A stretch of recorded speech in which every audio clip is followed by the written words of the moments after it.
دعوت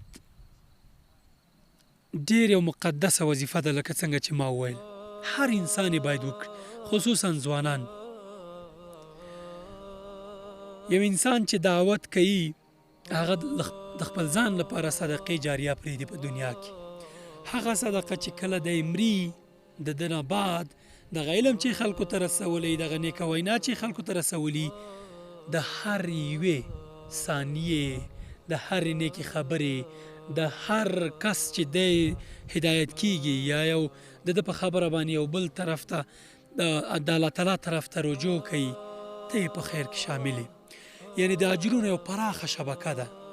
ته یو چا ته دعوت وکړه، کله پاک هغه ته هدایت وکړ، که هغه بل چا ته د هدایت وسیله شو یا بل چا ته دعوت وکړ، د هغه اجر او پسې همدومره څومره چې سلسله ده تا ته اجر راځي.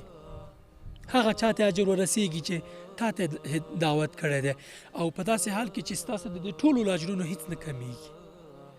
نو دعوت که زه وایم چې په نړۍ کې یوازینۍ وظیفه چې هر انسان باید ترسره کړي، د انبیاو وظیفه هغه دعوت